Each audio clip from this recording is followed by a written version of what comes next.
আসসালামু আলাইকুম এভরিওয়ান। তো অপেক্ষা শেষ, পালা শেষ, আমরা গায়ে হলুদে হাজির হয়ে গেলাম। কত কত সুন্দর করে তারা ডেকোরেশন করেছে। কিছুক্ষণ বসে পড়ার পরে তারা আমাদেরকে বিরিয়ানি দিয়েছে খাওয়ার জন্য। তো মাশাআল্লাহ অনেক সুন্দর করে তারা ডেকোরেশন করেছে হলুদের জন্য। নিজেরা রুমটাকেও খুব সুন্দরভাবে সাজিয়ে নিয়েছে বেলুন দিয়ে। তো সবাই বিরিয়ানি খাওয়ার পরে একটু ভিডিও করে নিলাম, চলে আসলাম। তারপরে একটা লম্বা ঘুম দিলাম। তো সকালবেলা ভাবি এসে হাজির, বলে যে আপনারা তেহেরি খেতে আসবেন না? তো উনি কিছু তেহেরি বাসায় এনে দিয়ে গেছে। মুরগির মাংস দিয়ে তেহেরি রান্না করেছে, গরম গরম বেশ ভালো লাগলো। তো আমি আমারটা খেয়ে বিয়েতে যাওয়ার জন্য আস্তে আস্তে প্রস্তুতি নিতেছি। তা আমি একটা সুন্দর একটা সালোয়ার কামিজ পরে নিলাম জর্জেটের। আসলে এসব বানায়ে রাখে কিন্তু পরা হয় না। আমি ভাবছিলাম শাড়ি পরবো, কিন্তু আমার হাজব্যান্ড বাসায় ছিল না, কারণ ছোট ছেলেটাকে আমি রাখতে হবে, সেই জন্যে জামাটাই পরলাম। তো এদিকে দিয়ে আমাদের দুলা হাজির। তো যাই হোক, এখানে দুলা যখন এসে পড়েছে, দুলাকে একটু মিষ্টি মুখ করিয়ে শরবত খাইয়ে সবাই ওকে স্টেজে আসার জন্য অনুরোধ করতেছে।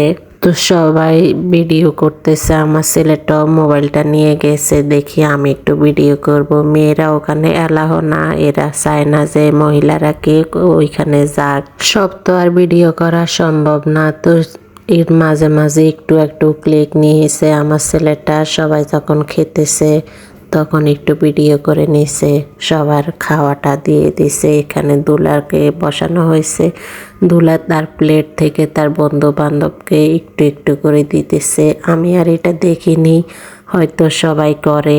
অনেক ভালো লাগলো, যাক একতা থাকাটাই অনেক ভালো, তাই না? এদিক দিয়ে একটু খারাপ লাগতেছে, আমাদের মেয়েটাকে নিয়ে চলে যাবে আজকে। এতদিন একসাথে আমরা একই বাসায় ছিলাম, এখন মেয়েটাকে আর দেখবো না এ ভেবে ছেলেটাকে বললাম যে একটু ভিডিও করে মেয়েটাকে খুব সুন্দর করে হিসাব করে সাজিয়ে নিয়ে আসছে। আসলে আমার ছেলেটা মোবাইলটা নিয়ে এত ব্যস্ত হয়ে গেছে, আমাকে দেয়নি, তাই আর ভিডিও করতে পারেনি।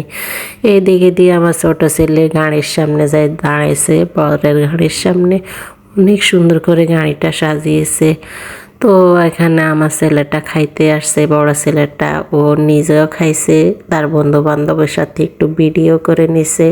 তা আমি যখন আসলাম আমরাও খেতে বসলাম তাদের সাথে। তা আমাদেরকেও একটু বেড়ে দিয়েছে, একটু আপ্যায়ন করেছে আমার ছেলেটা, যেন আমরা ভালোভাবে সব কিছু পাই। আসলে মেয়েরা তো চাইলে সব কিছু নিতে পারে না, ওই যে লজ্জা। তো ফাইনালি খাবারগুলো অনেক ভালো হয়েছে, গরু মাংসটা অনেক নরম হয়েছে, আমার কাছে বেশ ভালো লাগলো। তারপরে দুদিন নিয়ে আপনাদের কাছ থেকে বিদায় নিলাম। আল্লাহ হাফেজ।